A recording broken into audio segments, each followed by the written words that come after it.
మీకే నమస్కరిస్తూ యేసుక్రీస్తు ప్రభువారి అతి శ్రేష్టమైన ఉన్నతమైన ఘనమైన నామాన స్తుతించి గణపరచి ప్రార్థిస్తూ ఉన్నాము తండ్రి. ఆమేన్.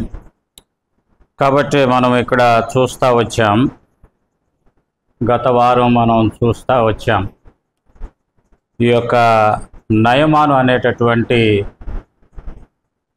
సిరియా దేశానికి చెందినటువంటి సైన్యాధిపతి ఇశ్రాయేల్ని జయించి అక్కడి నుండి తీసుకొని రాబడినటువంటి బానిసల్లో ఒక చిన్నది అన్నని తన ఇంటికి తీసుకొని వెళ్ళటం. ఆ చిన్నది తన యొక్క యజమానుడైనటువంటి నయమానుకు కలిగిన కుష్టు చూసి తన యజమానురాలతో చెప్పటం, మా దేశంలో ప్రవక్త ఉన్నాడు, అక్కడికి నయమాను వెళ్తే గనక శుద్ధి అవుతాడు అని చెప్పినటువంటి సందర్భంలో మరి అక్కడికి వెళ్ళి నయమాను శుద్ధుడై తర్వాత ఎలీషా దగ్గరికి వచ్చి తాను తెచ్చినటువంటి బహుమానాలు స్వీకరించమన్నప్పుడు అతడు పలికినటువంటి మాట 16వ వచనంలో మనం చూస్తూ వచ్చాం. ఎలీషా, ఎవని సన్నిధిని నేను నిలువబడి ఉన్నానో ఇశ్రాయేల్ దేవుడైన యెహోవా జీవముతోడు నేనేమియూ తీసుకొనను అని చెప్పెను.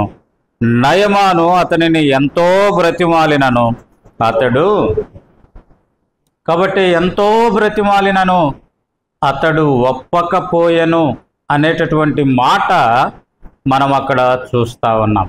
అయితే ఈ ఎలీషా దగ్గర ఉన్నటువంటి ఎలీషా దాసుడైనటువంటి ఈ యొక్క మరి గేహాజీ విషయమై మనం చదువుకున్నటువంటి మాట ఏంటిది అంటే 26వ వచనంలో మనం చదువుతాం, ఆ మనుష్యుడు తన రథము దిగి నిన్ను ఎదుర్కొనుటకు తిరిగి వచ్చినప్పుడు నా మనస్సు నీతో కూడా రాలేదా? ద్రవ్యమును వస్త్రమును ఒలీవ చెట్ల తోటలను ద్రాక్ష తోటలను గొర్రెలను ఎడ్లను దాసదాసియను సంపాదించుకొనుటకు.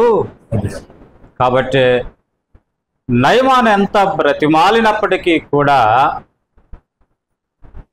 తాను తెచ్చినటువంటి బహుమానాలని అతడు తీసుకునే దాని కొరకై మరి ఒప్పలేదు అనేది మనం అక్కడ చూస్తాం.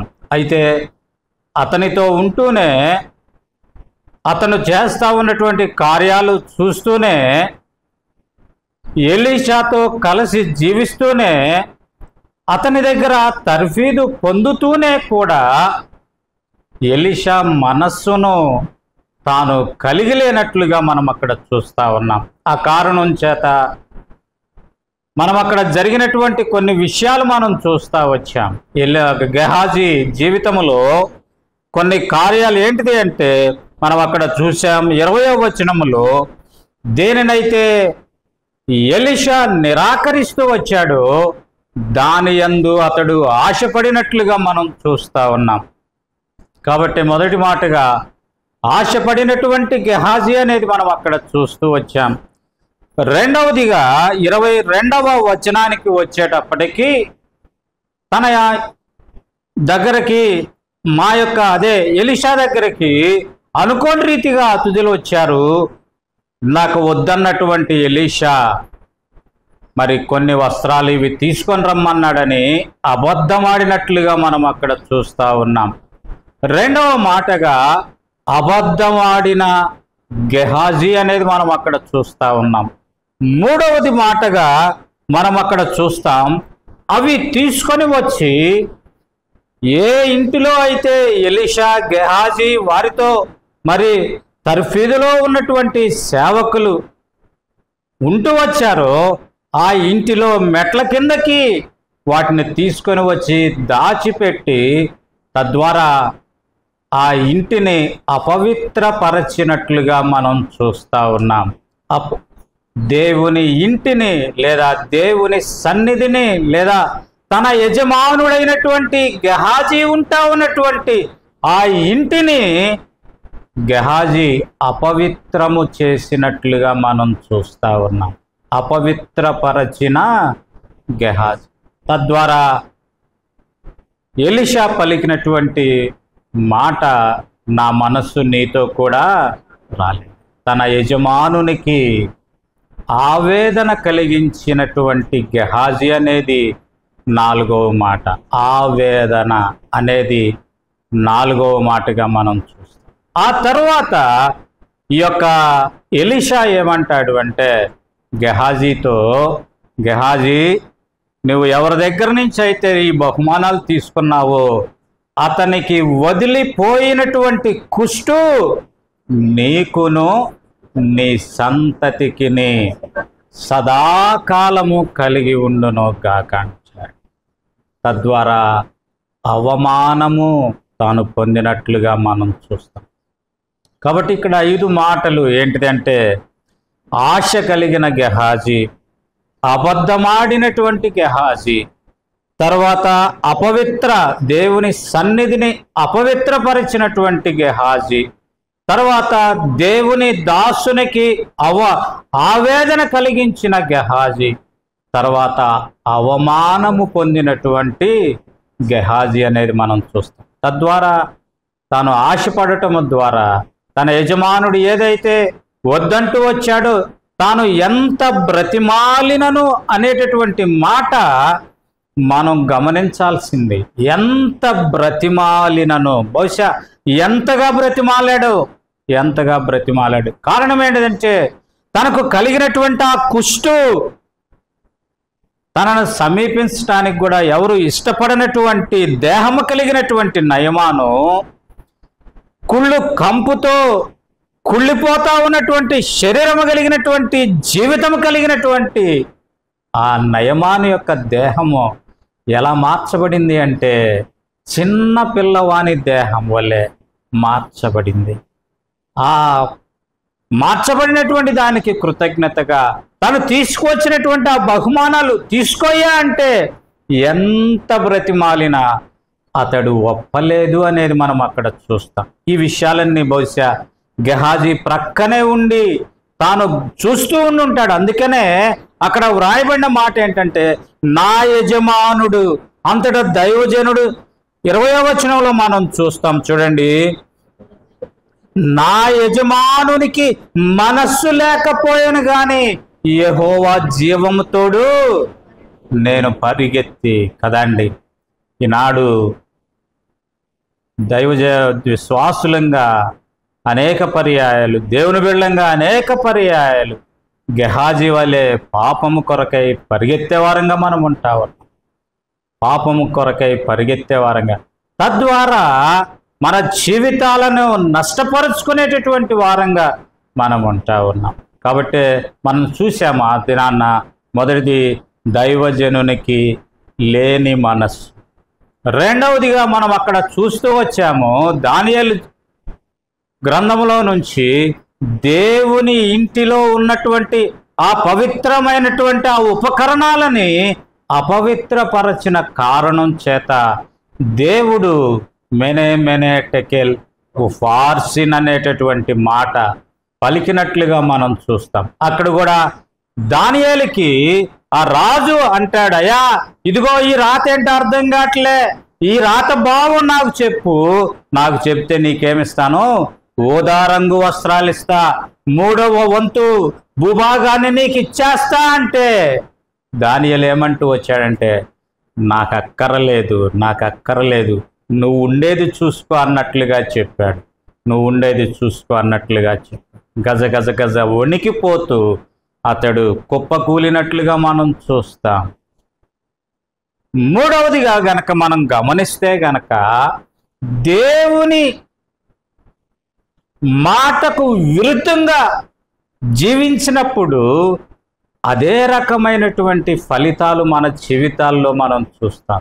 దేవుని మాట, దేవుడు ఏదైతే కాదు అంటూ వచ్చాడో దానిని ఆశించినప్పుడు, లేదా దేవుని చిత్తానికి విరుద్ధముగా మనము ప్రవర్తించినప్పుడు మన జీవితాల్లో కూడా అటువంటివే ఉండేట్లుగా మనం చూడగలుగుతా ఉన్నాం. అందుకే మనం గమనిస్తే గనక ఆదికాండము ఆ యొక్క 3వ అధ్యాయములోనే మనం గమనిస్తాం ఎంత గొప్ప నష్టము జరిగింది అనేటటువంటిది.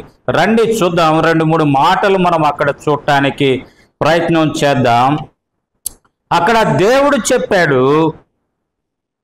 అక్కడ ఉంచినటువంటివన్నీ చూపించి ఒకసారి మనం గనక చదివితే ఆదికాండము 2వ అధ్యాయము 9వ వచనాన్ని గనక మనం చదివితే అక్కడ వ్రాయబడినటువంటి మాట ఏంటిదంటే, ప్రతి మంచి చెట్టును అక్కడ ఉంచబడింది. ప్రతి మంచి చెట్టు ఉంచబడింది అంటే దాని అర్థం ఏంటిది? చెడ్డ చెట్లు లేవు, చెడు అనేది లేదు. అందుకే ప్రభు అంటాడు, ఇక్కడ గనక మనం గమనిస్తే చూడండి, ఇక్కడ మనం గమనిస్తే గనక ఇక్కడ అంటాడు 24వ వచనం 3వ అధ్యాయములో మనం గమనిద్దాం. అప్పుడు కాదండి, అది కాదు, ఒక్క మాట 22వ వచనంలో, అప్పుడు దేవుడైన యెహోవా ఇదిగో మంచి చెడ్డలను ఎరుగునట్లు ఆదాము మనలో ఒకని వంటి. కాబట్టి అంతవరకు ఆ ఫలము తిననంత వరకు వారి జీవితాల్లో ఏముందంటే మంచి మాత్రమే ఉంది, చెడు అనేటటువంటిది లేదు, చెడు అనేది లేదు. కానీ ఇక్కడికి వచ్చేటప్పటికి మనం చూస్తాం, ఎప్పుడైతే ఆ మంచి చెడ్డల తెలివినిచ్చేటటువంటి ఆ వృక్షాన్ని, ఆ యొక్క ఫలాన్ని తింటూ వచ్చాడో దేవుడు అంటా ఉన్నాడు, మనలో ఒకని వంటి వాడు ఆయను. ఏమంటే ఇతనికి కూడా చెడు అంటే ఏంటో తెలిసింది. ఇంతవరకు మంచే తెలుసు కానీ ఇప్పుడు చెడు కూడా తెలిసింది.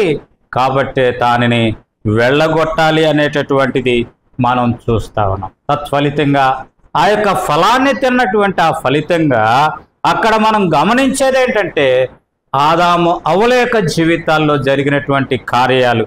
మొదటిదిగా మనం అక్కడ గమనిస్తాం, దేవునితో వారు సహవాసాన్ని కోల్పోయారు, దేవునితో వారు సంబంధాన్ని కోల్పోయినట్లుగా మనం చూస్తాం. కనుకనే ప్రియమైన సహోదరుడా, ప్రియమైన సహోదరి, ఈనాడు దేవునితో బహుశా మరి ఆదాముని అవ్వని చేసిన తర్వాత వారు ఎంతకాలం ఏదెన్లో ఉన్నారో మనకైతే తెలియదు, కానీ ఎన్ని సంవత్సరాలు ఉన్నారో, ఎంతకాలము దేవునితో ముచ్చటిస్తూ దేవునితో తిరుగుతూనే ఉన్నారో మనకైతే తెలియదు. కానీ వారి జీవితాల్లో వారు దేవునితో ఉంటూ కూడా దేవుడు కాదు అన్నటువంటిది, దేవుడు మనస్కరించనటువంటిది, దేవుడు వద్దు అన్నటువంటిది వారు చేసిన కారణం చేత. అందుకే మనం చూస్తాం 1 యోహాను పత్రికలో ఆజ్ఞాతిక్రమమే అనేటటువంటిది మనం చూస్తాం. పాపము ద్వారా వారు దేవునితో సంబంధాన్ని కోల్పోయినట్లుగా మనం చూస్తాం. అంతకాలం చల్లపూట వేళ వచ్చి ఆదాముతో అవ్వతో ముచ్చటిస్తా ఉన్నటువంటి ఆ దేవుడు వారిని వెళ్ళగొట్టిన తర్వాత మరి బహుశా ఆదాము అవ్వతో ముచ్చటించాడో లేదో తెలియదు కదండి. మనకు తిరిగి దేవుడు మాట్లాడినటువంటి ఆ సందర్భం ఎక్కడ కనపడుతుంది అంటే కయీను దగ్గరకు వచ్చినప్పుడు, కయీను నీ తమ్ముడైన హేబేలు ఎక్కడ అన్నటువంటి మాటే దేవుడు మాట్లాడిన మాటగా మనం చూస్తాం.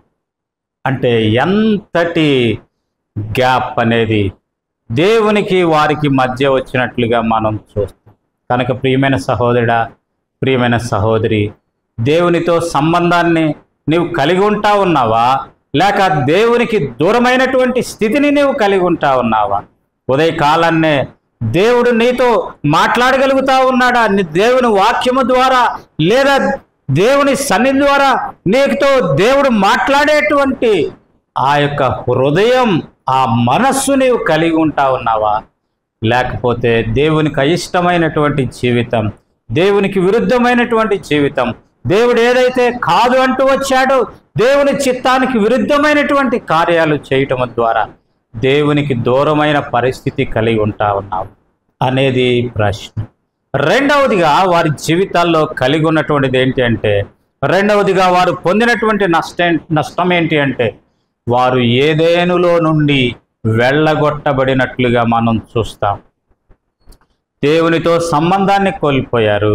రెండవదిగా వారు ఏదేనులో నుండి వెళ్ళగొట్టబడి దేవుని సన్నిధి నుండి వారు వెళ్ళగొట్టబడినట్లుగా మనం చూస్తా ఉన్నాం. ప్రియమైన సహోదరుడా, ప్రియమైన సహోదరి, నువ్వు ఎక్కడున్నప్పటికీ కానీ, నువ్వు ఇంటిలో ఉన్నప్పటికీ, లేదా దేవుని మందిరంలో ఉన్నప్పటికీ, నువ్వు ఆఫీసులో ఉన్నప్పటికీ, లేదా నువ్వు పనిచేసే చోట, నువ్వు ఎక్కడైనా సరే, నువ్వు ఎక్కడున్నప్పటికీ కూడా దేవుని సన్నిధి నీతో ఉంటా ఉందా?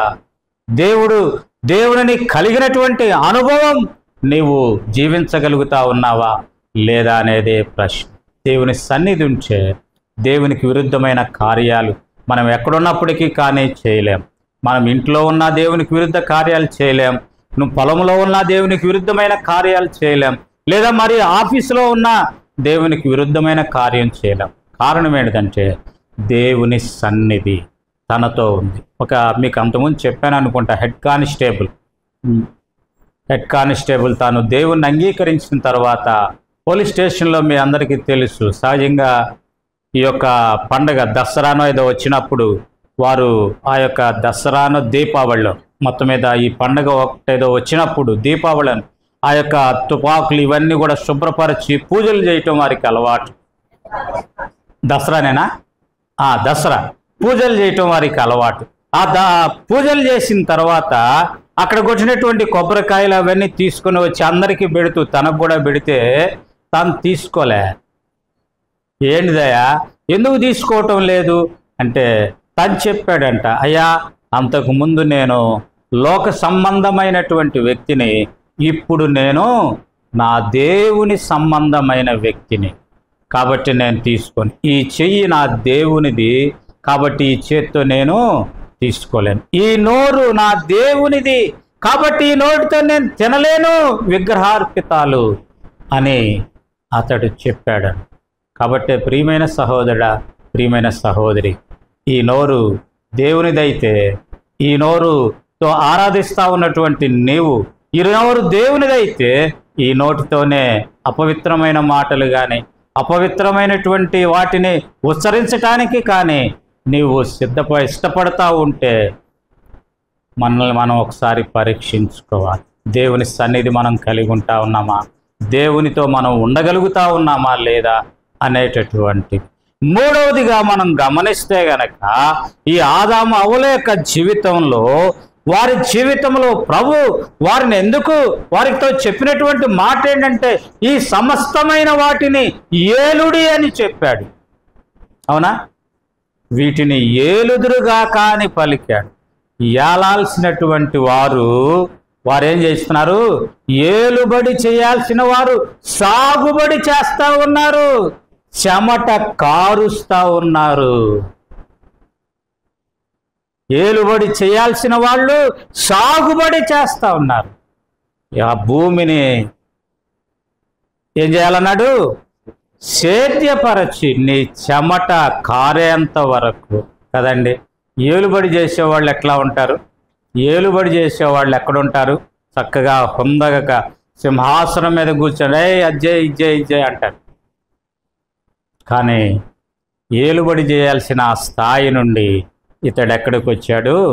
సాగుబడి చేసేటటువంటి స్థితికి వచ్చి, సాగుబడి చేయాల్సిన స్థితి. కారణం ఏంటిదంటే ఆ భూమి అంతకుముందు లేనటువంటి చెడుగంతా వచ్చింది తన ద్వారా.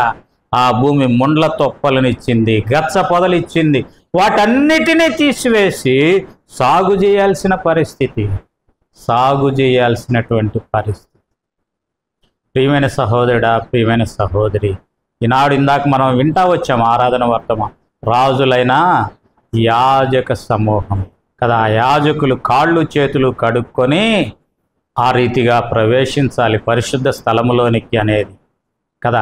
అటువంటి ఆ యొక్క నీళ్లు దేవుని యొక్క రక్తానికి సాదృశ్యం. కల్వరి శిలువలో ఆ యొక్క కార్చబడేటువంటి ఆ రక్తానికి సాదృశ్యంగా ఆ రక్తముతో కడుగుబడి పరిశుద్ధ స్థలంలో ప్రవేశిస్తా ఉన్నటువంటి వారు అలా ఉంటే గనక మనం ఏలుబడి చేసేవారంగా మనం ఉంటాం. అయితే ఈనాడు మనం ఎలా ఉన్నాం? ఏలుబడి చేసేవారంగా మనం ఉంటా ఉన్నామా, లేకపోతే సాగుబడి చేసేవారంగా మనం ఉంటాం? చెమటను కారుస్తూ కదా అండి. కనుకనే ప్రియమైన సహోదరుడా, ప్రియమైన సహోదరి, వారి యొక్క జీవితంలో కలిగినటువంటి మూడవ నష్టం. నాలుగవదిగా, ఎప్పుడైతే వారు ఆజ్ఞను అతిక్రమిస్తూ వచ్చారో వారి జీవితాల్లో పాపము ప్రవేశించింది. అది నేటి వరకు అది ఏలుబడి చేస్తుంది. అది నేటి వరకు ఏలుబడి చేస్తాం. ఆ పాపము నుండి నిన్ను నన్ను విమోచించేదాని కొరకై మనం చూస్తాం. ఆ పాపం ఎంత భయంకరంగా విస్తరించింది అంటే, ఏదో అవ్వ ఆ పండు తింది అనుకుంటాం. ఆ పండు తిన్నటువంటి అవ్వ ఆదాముడు గనక ఒకవేళ దేవుడు ఆ యొక్క జీవవృక్షం వరకే మరి కంచె వేసి వారిని ఏదేనులోనే గనక ఉంచితే ఆ ఏదేను ఏమైపోయేదంటే అపవిత్రమైపోయేది. ఏదైనా అపవిత్రమైపోయేది. ఏదేనులోనే ఆ యొక్క కయీను హేబేల్ని కనేవారేమో. ఒకవేళ కయీను హేబేల్ని కంటే ఏదేనులోనే నరహత్య జరిగి ఉండేదేమో. ప్రియమైన సహోదరుడా, ప్రియమైన సహోదరి, ఆ పాపం ఎంతగా విస్తరించిందంటే 6వ అధ్యాయానికి వచ్చేటప్పటికి దేవుడు తన మనస్సు పరితాపము చెందినంత స్థితికి వచ్చింది. నోవహు కుటుంబము తప్ప మిగిలినటువంటి సమస్త జనాంగాన్ని, సమస్తమైనటువంటి జీవులను నాశనము చేసినట్లుగా మనం చూస్తాం. అంతగా ప్రబలిపోయింది అనేటటువంటిది మనం చూస్తాం. కనుక ప్రియమైన సహోదరుడా, ప్రియమైన సహోదరి, పాపము చిన్నదే కావచ్చుగాక అది మన జీవితంలోకి గనక మనము స్థానమిస్తే, అది మన జీవితంలో గనక మనం స్థానమిస్తే కొంచెమే అనుకుంటాం, కానీ అది విస్తారమైపోతుంది. జీవితాలని నాశనము చేసేటటువంటిదిగా ఉంటుంది. అందుకే ప్రకటన గ్రంథంలో గనక మనం చూస్తే ఒక మాట మనం చదువుతాం. చూడండి, ప్రకటన గ్రంథము మనం చదువుతాం. చూడండి, 2వ అధ్యాయము, ప్రకటన గ్రంథం 2వ అధ్యాయము 20వ వచనములో అక్కడ ప్రభు అంటా ఉన్నాడు, తుయితైరా సంఘముతో అంటా ఉన్నాడు. చూడండి, ఆయనను నీ మీద తప్పు ఒకటి నేను మోపవలసి ఉన్నది, ఏమనగా తాను ప్రవక్తినని చెప్పుకొనుచున్నా యెజబెలను స్త్రీని నీవు ఉండనిచ్చుచున్నావు. జారత్వము చేయుటకును విగ్రహములకు బలిచ్చిన వాటిని తినుటకును అది నా దాసులకు బోధించుచు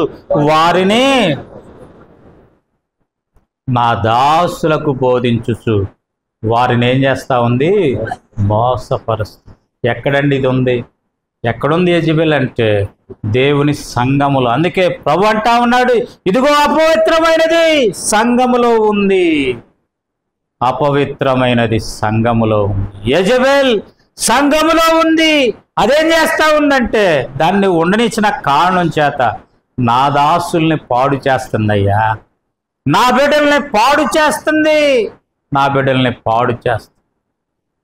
కనుకనే ప్రియమైన సహోదరుడా, ప్రియమైన సహోదరి, పాపము చిన్నదవచ్చుగాక, చిన్న పాపము అది వ్యాపించి కొరుకుడు పుండు వలె అది వ్యాపిస్తుంది.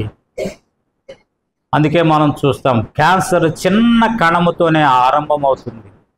క్యాన్సర్ చిన్న కణముతో ఆరంభమై దానిని గనక మనము మొదటిలో గుర్తించకుండా మనము ఆ క్యాన్సర్ని మన జీవితంలో నుంచి తీసివేయకపోతే అదేమవుతుందంటే విస్తరించి జీవితాలను బలిగొంటుంది. కనుక ప్రియమైన సహోదరుడా, ప్రియమైన సహోదరి, మనం గమనిస్తూ ఉన్నాం, పాపము చిన్నదే కానీ అది బహుభయంకరమైనది అనేది మనం చూస్తూ ఉన్నాం. 6వ అధ్యాయానికి వచ్చేటప్పటికి ప్రభు ఆకాశ జలాలని, భూమి జలాలని విప్పాల్సినటువంటి పరిస్థితి ఏర్పడింది. 18వ అధ్యాయంకి వచ్చేటప్పటికి, 19వ అధ్యాయంకి వచ్చేటప్పటికి ఆకాశము నుండి అగ్నిని కురిపించాల్సి వచ్చింది. ప్రియమైన సహోదరుడా, ప్రియమైన సహోదరి, అనేక పర్యాయాలు ప్రభువు మనల్ని హెచ్చరిస్తూ ఉన్నప్పటికీ దేవునికి విరుద్ధమైన మనస్సు, దేవునికి విరుద్ధమైనటువంటి ఆశ మన జీవితాల్లో కానీ కలిగి ఉంటే తద్వారా ఎంత నష్టము అనేటటువంటిది మనం చూస్తాం. 5వదిగా మనం చూస్తూ ఉన్నాం, అంతా మంచిగా ఉంది, కానీ వారు ఏం చేస్తూ వచ్చారంటే వారు చెడును కొని తెచ్చుకున్నారు. మంచి చెడును వారు కొని తెచ్చుకోవటం ద్వారా వారి జీవితాల్లోకి ఏమొచ్చిందంటే మరణం అనేటటువంటిది వచ్చినట్లుగా మనం చూస్తాం. మరణం అనేది వచ్చింది. మరణం వచ్చింది. ఆ తర్వాత ఆరోదిగా మనం గమనిస్తే వారి మధ్య అడ్డుగోడలు అనేవి ఏర్పడ్డాయి. వారి మధ్య ఏమేర్పడ్డాయి? అడ్డుగోడలు ఏర్పడ్డాయి. అంతకుముందు వారు సిగ్గు ఎరుగక ఉండిరి. వారు స్వేచ్ఛగా దేవునితో మాట్లాడుతూ ఉన్నారు. వారు స్వేచ్ఛగా ఒకరితో ఒకరు కలిసి చక్కగా ఆడుకుంటా ఉన్నారు, ముచ్చడించుకుంటా ఉన్నారు. ఎప్పుడైతే వారు చెడును కొని తెచ్చుకున్నారో వారి మధ్య ఏమొచ్చినాయి? అడ్డుగోడలు వచ్చినాయి. ఏమొచ్చినాయి? అంజూరపు ఆకులు కచ్చడాలుగా వచ్చినాయి. అడ్డుగోడ వచ్చింది ఒకరికి మధ్య. దేవునికి వారికి మధ్య అగ్ని ఖడ్గం వచ్చింది. అడ్డుగోడలు అనేవి ఏర్పడ్డాయి. ప్రియమైన సహోదరుడా, ప్రియమైన సహోదరి, పాపానికి గనక మనం స్థానం ఇస్తే ఎంతో చక్కగా ఉన్నట్లు మనం కనిపిస్తాం కదండి. దేవుని సన్నిధిలో ప్రైజ్లాడన్నా అంటాం.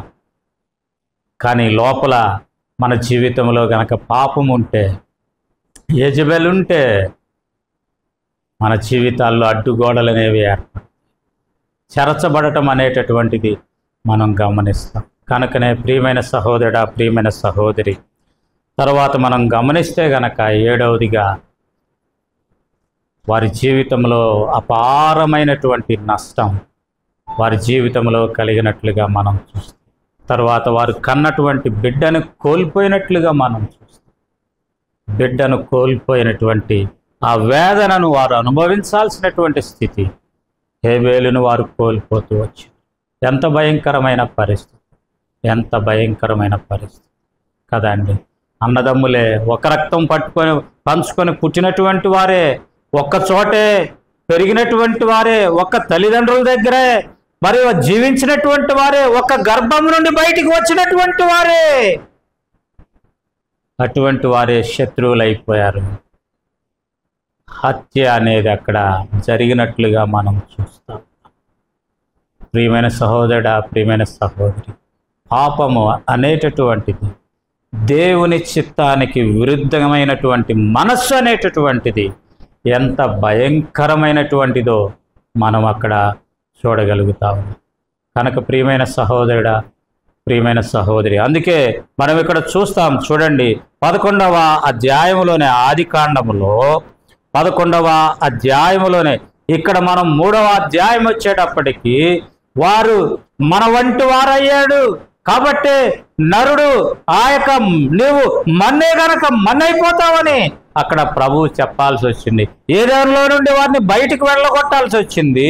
ఇక్కడ 11లో మనం చూస్తాం. చూడండి, 7వ వచనములో గనుక మనము దిగిపోయి వారిలో ఒకని మాట ఒకనికి తెలియకుండా అక్కడ వారి భాషను తారుమారు చేయడం రండి అని అనుకొనెను.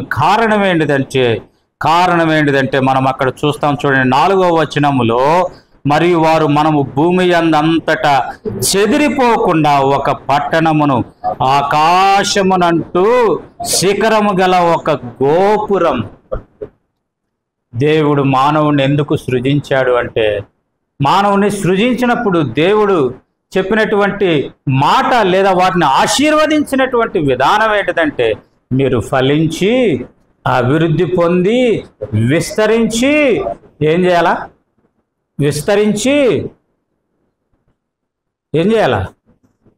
మీరు ఫలించి అభివృద్ధి పొంది విస్తరించి భూమిని నిండించి దానిని లోబరుచుకోవాలా. ఏం చేయాలా? భూమిని నిండించాలా. కానీ వీరేమంటా ఉన్నారు? ఒక్క చోట ఒక్క పట్టణం కట్టుకుందాం. దేవుని యొక్క ఉద్దేశానికి విరుద్ధమైనటువంటి కార్యం. ఆ కారణం చేతనే ప్రభు వారి భాషలు తారుమారు చేసి వారిని చెదరగొట్టాల్సి వచ్చింది. ఆ కారణం చేతనే ఈ రాజ్యాలు ఏర్పడటం అనేది మనం చూస్తాం. కనుక ప్రియమైన సహోదరుడా, ప్రియమైన సహోదరి, మనం ఏదైనా కార్యం చేసేటప్పుడు ప్రభువా ఇది నీ చిత్తమైనదా కాదు, ఇది నీకు ఇష్టమా కాదు,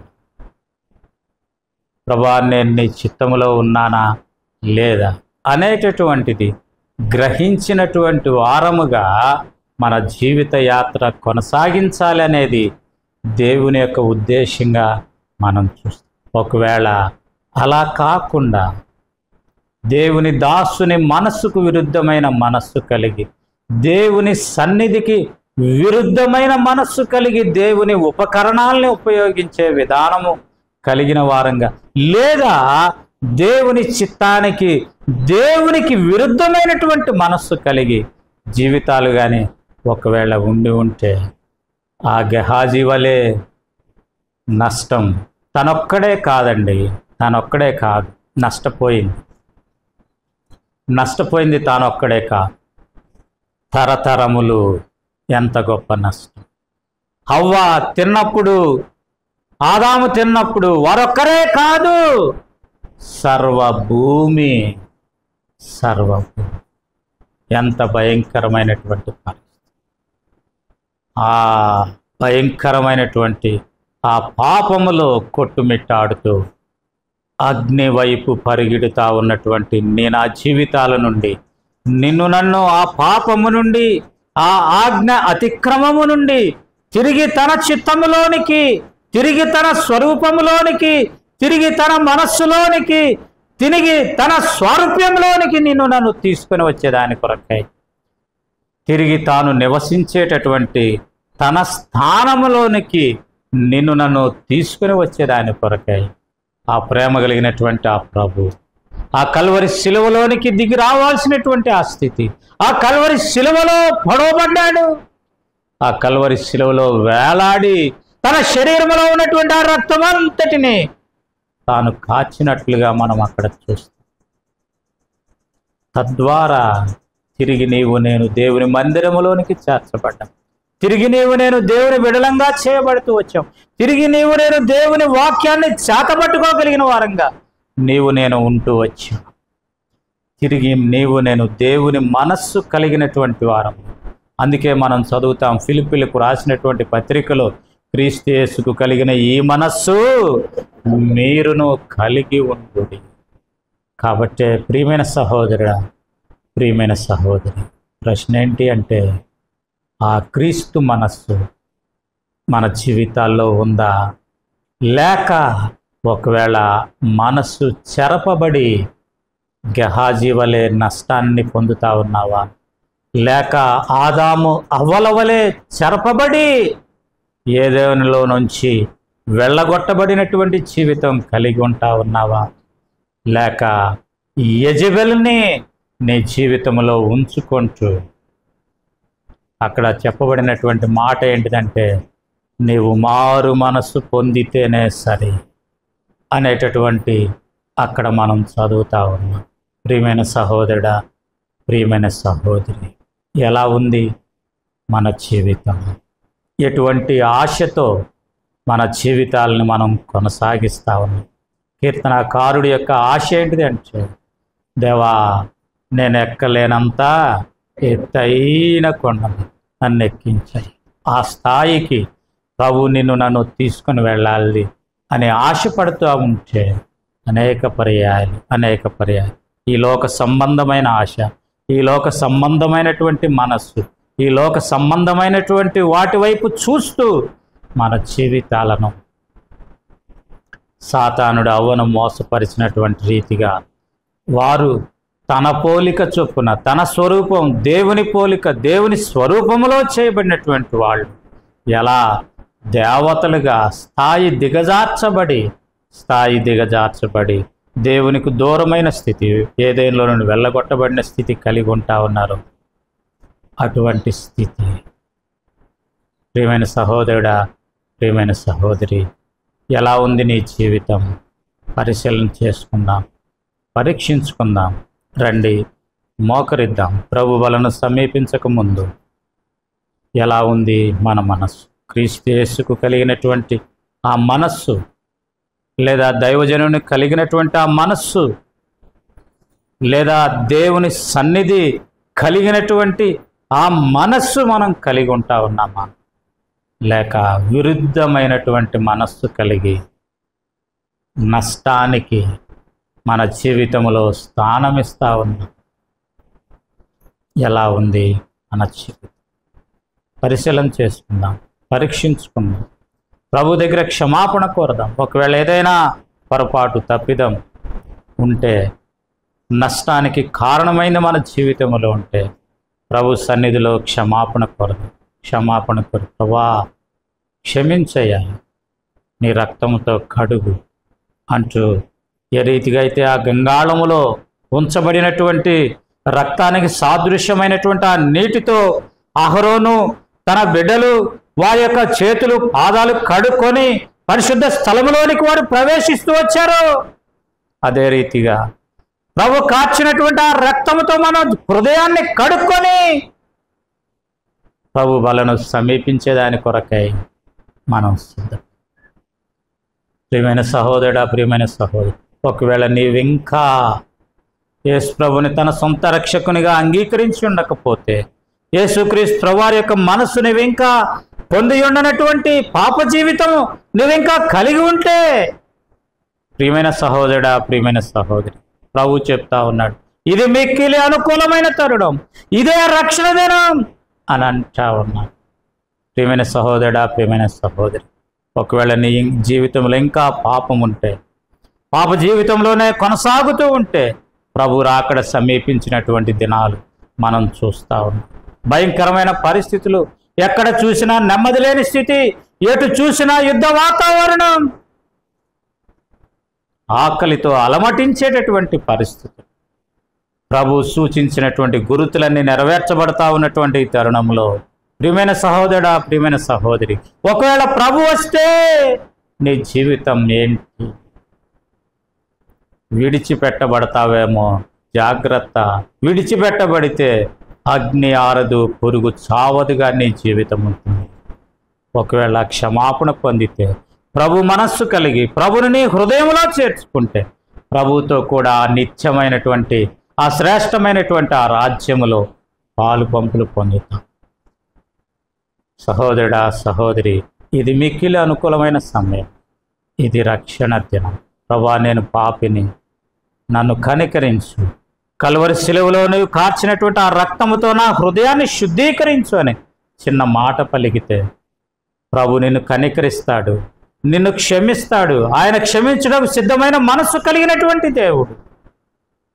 తద్వారా నిన్ను కూడా తన బిడ్డగా చేసుకొని నిత్య రాజ్యానికి నిన్ను కూడా వారసుడిగా, వారసురాలిగా చేస్తాడు. రక్షించబడిన సహోదరి, పరిశీలన చేసుకొని ప్రభు బలను సమీపించేదాని కొరకై ప్రభు నీకు తగిన రీతిగా సహాయపడునుగాక.